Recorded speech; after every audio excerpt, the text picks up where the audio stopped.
Salut les devins, c'est Saikyo. Il est l'heure pour moi de vous présenter et de vous proposer surtout mon analyse de la preview de l'épisode 95 de Dragon Ball Super. Alors, toujours pas de review de futur, étant donné que je n'ai toujours pas de solution vis-à-vis de ma panne de PC. Ça ne devrait pas tarder, j'ai quelques pistes, peut-être en semaine prochaine, enfin je ne sais pas trop encore. Mais en tout cas, c'est pas ça qui va nous empêcher de se parler de cet épisode-là, qui va avoir un objectif et un challenge très difficile, c'est-à-dire de faire suite directe à l'épisode 94, qui pour ma part était excellent, avec ses petits défauts, mais honnêtement rien de bien méchant. Et n'hésitez pas au cas où, si vous avez manqué ma review justement de cet épisode-là qui est disponible sur ma chaîne, d'aller la consulter, d'aller la voir. Mais maintenant, on va s'analyser les quelques petites images auxquelles on a droit en preview officielle, bien sûr, d'épisode 95. Et du coup, tout commence avec un focus sur un des assassins. Alors, j'ai regardé une vue d'ensemble, j'ai pas fait des mathématiques précises, mais dans un plan de l'épisode 94, on voit à peu près tous ces assassins-là, et j'en ai compté honnêtement plusieurs centaines à vue d'œil, comme ça j'ai fait des petits calculs vite fait, j'ai pas compté un par un, mais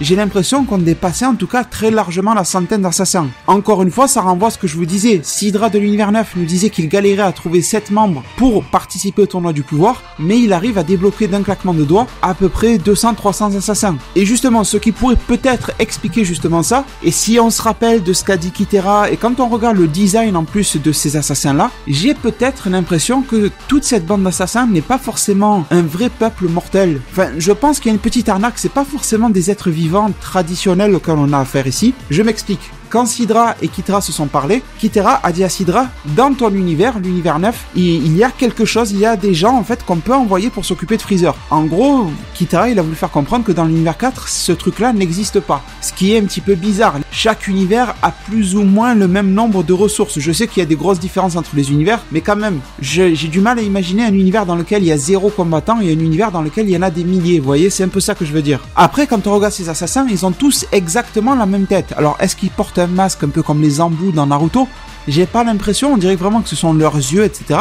On dirait vraiment que c'est leur corps. Et il y a une chose dont je me rappelle, c'est que Sidra n'a pas pu envoyer ses assassins tout seul. Il a fallu qu'il consulte Ro pour que la situation se débloque. Alors là, j'ai mis une simple hypothèse qui va peut-être trop loin, je l'admets. Mais en tout cas, j'avais envie de vous la proposer. Est-ce que ces êtres-là, ces assassins que l'on voit là, mis à part celui qui a une tête de bulldog là, qui s'est fait transpercer par Freezer la semaine dernière, on va en parler par la suite. Mais en tout cas, ces mecs-là, là, qui ressemblent un peu à Shiggy dans Mario. Je sais pas si on prononce Shiggy, je vais vous afficher l'image. Moi, depuis tout petit, je l'appelle sous le nom de Shiggy, mais quand on est enfant, on parle pas anglais, mais bon, en tout cas c'est resté dans ma façon de le prononcer. Peut-être que vous allez me dire ça se prononce Shy Guy, enfin je sais pas, on va dire Shiggy. Et du coup ces assassins aux têtes de Shiggy, eh bien est-ce qu'ils ne pourraient pas être des sortes de créations un petit peu artificielles de la part de Ro, des mortels un petit peu créés comme ça pour le besoin justement d'un assassinat. C'est pour ça qu'ils auraient tous la même tête, qu'ils sont tous capables des mêmes choses, etc. Ils ont l'air tous vraiment d'être des clones, vous voyez, c'est un peu, ils me font penser à ça. Alors, est-ce que Ro n'abuse pas justement de ses capacités de création, parce que je vous rappelle que c'est les Kaioshin qui créent les mortels, justement pour créer des combattants mortels un petit peu falsifiés, vous voyez, c'est pas forcément une vraie forme de vie qu'il lance dans son univers, mais s'il a besoin de 7 combattants pour compléter le tournoi du pouvoir, il en créera 7. Là, il a voulu en créer 300 pour battre Freezer, il en fait 300. Et vous allez me dire pourquoi est-ce que Ro n'en crée pas un qui est surpuissant pour aller se faire Freezer tout seul plutôt qu'en envoyer 300 qui ont pas l'air énormément forts. Ben peut-être que justement Ro est limité aussi par création à sa puissance à lui-même et qu'il peut pas faire mieux. Du coup, plutôt que d'avoir de la qualité, ben il a privilégié la quantité. Ça pourrait essayer de résoudre un petit peu la petite énigme là, de ce nombre d'assassins alors qu'il n'arrivait pas à trouver des combattants. Même si je vous l'avoue, j'ai pas l'impression que la Toei Animation va réfléchir à ce point, mais ça pourrait le faire. Ensuite, on voit un plan sur Freezer qui lève la tête, donc il regarde ses adversaires dans le ciel, qui est en golden et qui a sa main et ses doigts qui se touchent un petit peu la bouche, un peu comme s'il réfléchit, vous voyez, la main posée vers le menton. Et si vous êtes fin observateur, on voit à peu près la même scène qui nous est montrée en fin de preview. Là, on est vraiment en tout début de preview, mais il y a à peu près la même chose qui nous est montrée en fin de preview, mais avec un plan différent.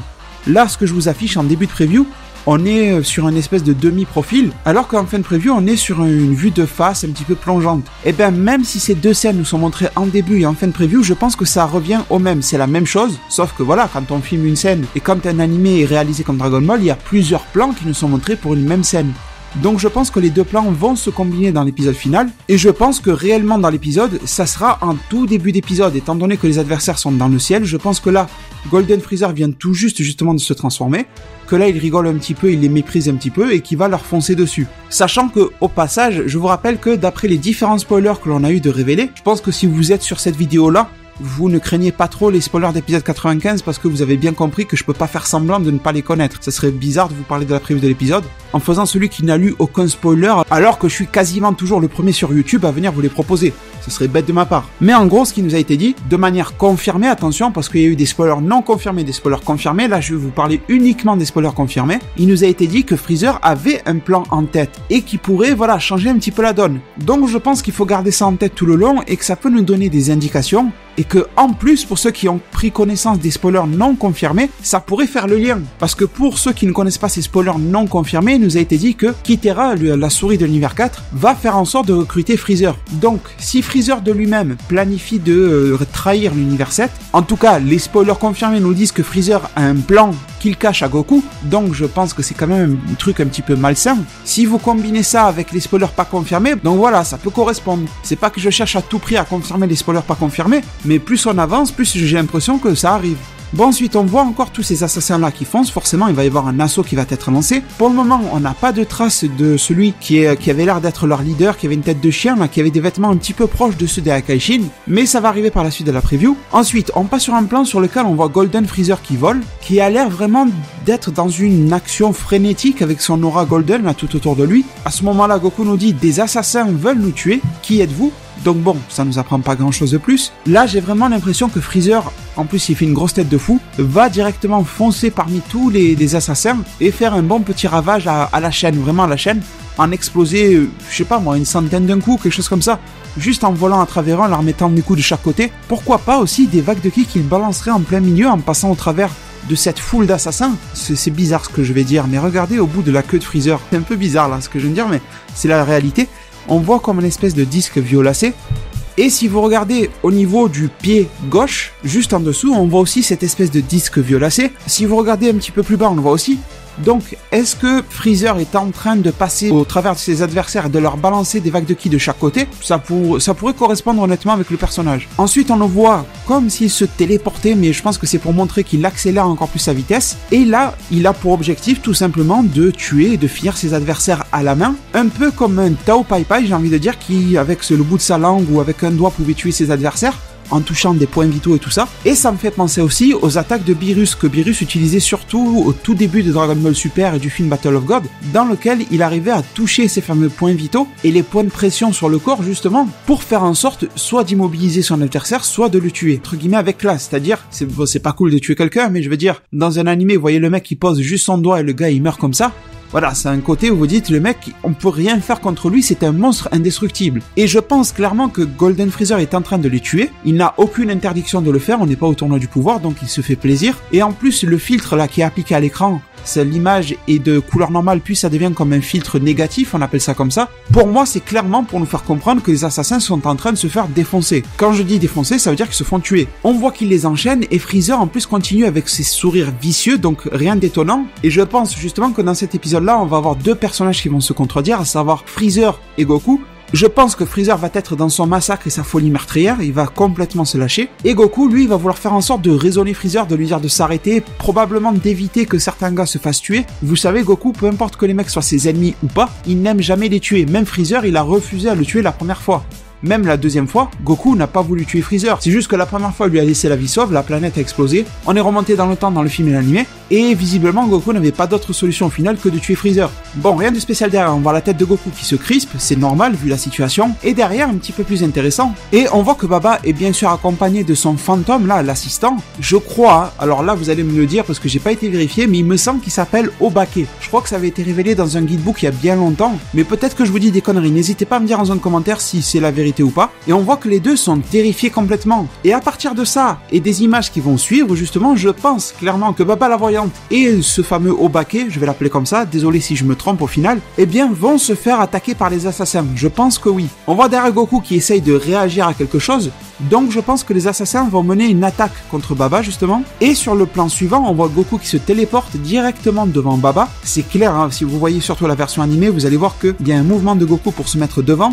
pendant que tous ces assassins sont en train de leur foncer dessus. Donc pour moi, il y a deux idées qui se posent. Les assassins, ils ont pour cible Freezer, c'est logique, et ils ont aussi pour cible Baba. Peut-être qu'on va en apprendre un petit peu plus justement sur les pouvoirs de Baba, et qu'on risque d'en apprendre une chose très intéressante, justement. Que se passe-t-il si Baba décède ou se fait tuer pendant qu'elle a ramené des morts? Les morts, au final, ils deviennent quoi? Est-ce qu'ils restent éternellement, vu qu'il n'y a personne vraiment pour les ramener là-bas? Ou alors, est-ce qu'ils vont être tout bêtement ramenés automatiquement, entre guillemets, dans le monde des morts, sans que Baba soit là, au final? Et dans les deux cas, ça amènerait à des choses différentes, mais dans les deux cas aussi, ça servirait le scénario. Je vous explique. Si, cas numéro 1, l'objectif est de tuer Baba la sorcière, histoire de faire en sorte que Freezer soit ramené automatiquement dans le monde des morts sans avoir à combattre Freezer. J'espère bien qu'on s'est compris, j'espère que tout le monde m'a suivi. On va dire que c'est un moyen un petit peu lâche, vous voyez, de battre Freezer. En gros, Freezer est trop fort, on n'arrive pas à le battre, alors on va battre Baba pour que la résurrection temporaire là, de 24 heures de Freezer soit complètement annulée. Et là, ça voudrait faire comprendre que les intentions de Sidra et de Kitara sont plutôt bien réfléchies, que les espions de l'univers 4 ont bien renseigné, etc. sur ce qu'il fallait faire, et on en comprendrait un petit peu plus sur les pouvoirs de Baba. Et en gros, ça ferait un petit peu un lien, vous savez, un peu comme il y a entre les Kaioshin et les Akaishin. Je vais loin, mais voilà, c'est pour vraiment vous donner un exemple. Je vais être sûr qu'on s'est bien compris. En gros, il y a deux manières de tuer un Akaishin, un dieu de la destruction.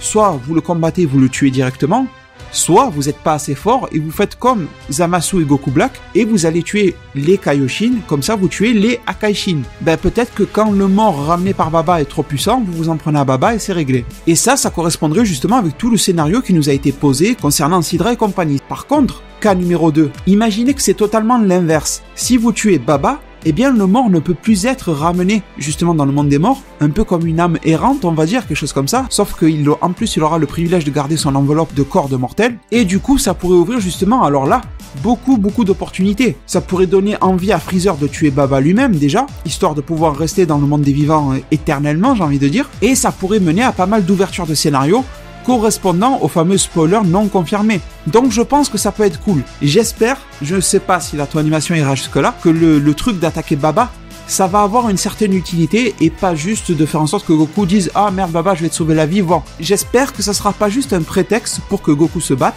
mais qu'il y aura un petit peu de fond derrière. Dites-moi ce que vous en pensez dans un commentaire, je pense que ça pourrait être cool. Je pense qu'on en apprendrait plus justement sur cette histoire Dragon Ball, parce qu'au final sur Baba on n'en sait pas grand chose, et en même temps ça permettrait d'avoir un scénario qui va prendre plus d'ampleur. Bon, et bien sûr le fait que Goku se mette à combattre justement ces assassins, je pense que ça va donner une idée à Goku de continuer de les combattre, de les foutre KO mais sans les tuer. Parce que Goku risque de se dire, si je les fous KO, Freezer ne va pas les attaquer et ne va pas les tuer. Donc en gros, tabasser les assassins permet d'épargner leur vie. Et je pense que Goku va y penser. Après, connaissant Freezer, il est fort possible qu'il le remarque et qu'il les tue même quand les assassins seront KO, histoire de dire, je vous ai tué, le pur plaisir de tuer. Et c'est ça qui représente un peu Freezer depuis qu'on le connaît. D'ailleurs, à ce même moment-là, il dit, je m'en fous de qui ils sont, Goku rejoins-moi pour cet échauffement. Donc on voit que le gars est déterminé, peu importe s'il faut tuer ou pas. Bon, ensuite, on voit un petit plan rapide sur les pattes à Freezer qui s'envole. Ça, je pense qu'on est clairement au tout début du combat et qu'il va aller vers les assassins. Rien de particulier. Et ensuite, on le voit fermer ses mains, ses deux mains, charger un espèce de ki rouge qui me fait penser un petit peu au ki rougeâtre de Toppo et de Jiren. C'est pas la même chose, mais c'est juste pour vous le rappeler comme ça. Rien de particulier. Et avec une courte transition dans laquelle Freezer nous dit « Je n'ai pas trempé ce corps dans du sang depuis longtemps, donc encore sa folie est éclatante. » Bon, le fait que Freezer ait concentré justement cette énergie rouge dans ses mains là, je pense qu'il n'y a pas besoin de trop réfléchir. Je pense que ça correspond à l'image qu'on voit juste après, dans lequel Freezer est à peu près dans la même position, sauf qu'il a relevé ses bras, écarté ses doigts, et on voit comme s'il arrivait à faire 5 rayons de la mort par main. Donc en gros, il en fait 10 en même temps. Ça veut dire vraiment qu'il doit y avoir plusieurs centaines d'assassins contre lui, et ça prouve qu'en mode Golden, le mec est hyper dangereux. Et en plus, ça montre à quel point il sera utile durant un tournoi du pouvoir. Vous imaginez un rayon de la mort puissance Freezer Golden, et qu'il peut en faire 10 en même temps. Mais si les mecs attaquent l'univers 7 par vague, vous voyez, imaginez que l'univers 7 au tournoi du pouvoir se retrouve un petit peu seul. Parce qu'ils sont un petit peu favoris à cause de Goku qui a déjà révélé la plupart de ses pouvoirs, et parce qu'en plus ils ont énervé tout le monde, parce que tout le monde pense que Goku est le grand méchant de l'histoire et tout ça. Ben si tout le monde se met à foncer dessus et que Freezer a ce type d'attaque là, il risque de manger sévère, vous voyez. À part des Toppo, des Jiren et compagnie qui vont s'en sortir, mais les autres ils vont vraiment prendre cher, même un Kiabe s'il reste Super Saiyan 1, je pense qu'on est d'accord, vous et moi, qu'il est foutu. Et derrière les devins, on en arrive sur une des phases, ou même la phase la plus intéressante de cette preview là, dans laquelle on voit qu'une boule de ki plutôt volumineuse, on va dire, qui doit faire, je sais pas moi, la taille de 2 ballons de foot, un truc comme ça à peu près, mais surtout qui a l'air ultra condensé d'un espèce de ki violacé, et qui ressemble énormément au dernier Akai de Sidra. La couleur, la consistance, etc. ça ressemble énormément, vraiment. Et on voit que il y a une première boule de ki comme ça qui a l'air d'arriver du ciel, un peu bizarrement. Cette boule de ki va vers Freezer, il la voit arriver de loin, il l'esquive facilement, il est même content. Derrière, on voit Goku qui crie et qui a l'air justement d'alerter Freezer, qui doit lui crier « Fais gaffe, attention, quelque chose comme ça arrive ». On voit la tête du mec à Bulldog qui est en train de sourire alors que, rappelez-vous, il venait de se faire défoncer au moins l'épaule là, avec un rayon de la mort vraiment très puissant. Donc le mec ne devrait pas être en position de sourire. Et on voit qu'une autre boule de ki du même type est en train de sortir de l'eau. Alors je pense que la première boule de ki qui arrive du ciel, c'est une espèce de leurre pour faire croire à Freezer que voilà, la boule de ki est puissante, mais qu'il peut l'esquiver très facilement. Qui l'a lancé celle-ci? Je vous avoue que là, je bloque un petit peu. Peut-être que les assassins vont se réunir entre eux pour en former une, mais honnêtement, là, j'ai du mal à y voir. Mais par contre, une chose sur laquelle j'ai une piste sympa à vous proposer, vous allez me dire en zone commentaire ce que vous en pensez, qui va peut-être nous aider à mieux tout comprendre ensemble, c'est que juste derrière, on voit un plan de Sidra qui est en train d'observer justement Freezer et compagnie, et qui est en train, visiblement, d'envoyer cette boule de ki, la même. Mais le souci, c'est que voilà, on a du mal à comprendre la logique. Sidra, il est dans l'univers 9, il est dans le monde des Kaioshin de là-bas, en train d'observer ce qui se passe dans l'univers 7 grâce à la canne. Donc, même s'il balance une boule de ki, comment est-ce qu'elle peut atterrir dans l'univers 7 instantanément? Bah écoutez, moi, quand je vois que le Bulldog qui avait été foutu KO est en train de sourire, ça veut dire qu'il est redevenu plutôt en forme,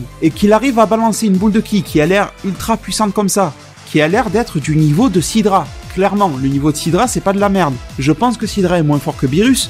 Honnêtement, hein, j'ai rien pour comparer, mais je pense que Goku n'est pas du tout au niveau de Sidra, vous voyez, donc c'est juste pour vous faire comprendre ce que je pense. Donc, je suis en train de me dire, il doit y avoir un système de possession des corps, oui, ça va peut-être vous faire penser à l'exorciste ou je sais pas quoi, mais écoutez, c'est la réalité, le mec était KO, d'un coup il se relève, il balance une attaque de niveau Akaishin.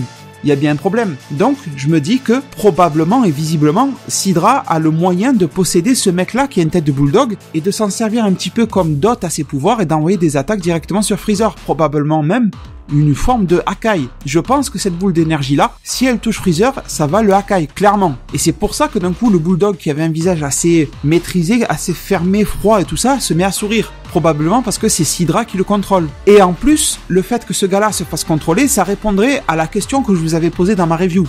Je vous avais dit, regardez ce gars-là, il y a un truc de bizarre, c'est qu'il est habillé comme un Akaishin. Honnêtement, il pourrait presque, au niveau du design, en être un. Il est pas super classe, mais voilà, les vêtements, les accessoires et tout, ça collait bien. Et bien justement, est-ce que ces accessoires-là qui lui sont posés sur lui ne permettraient pas à ce qu'il se fasse contrôler? Un petit peu, ben voilà, comme les bracelets et tout ça, le collier de Broly qui permettait à Paragus de le contrôler en termes de puissance. Eh bien là, ce serait un petit peu le même délire. Les vêtements qui sont posés sur cet assassin à tête de Bulldog permettraient à Sidra, dans des cas critiques en fait, de pouvoir le contrôler et de faire comme un transfert de ki et d'utiliser le corps voilà, de ce mec-là pour combattre.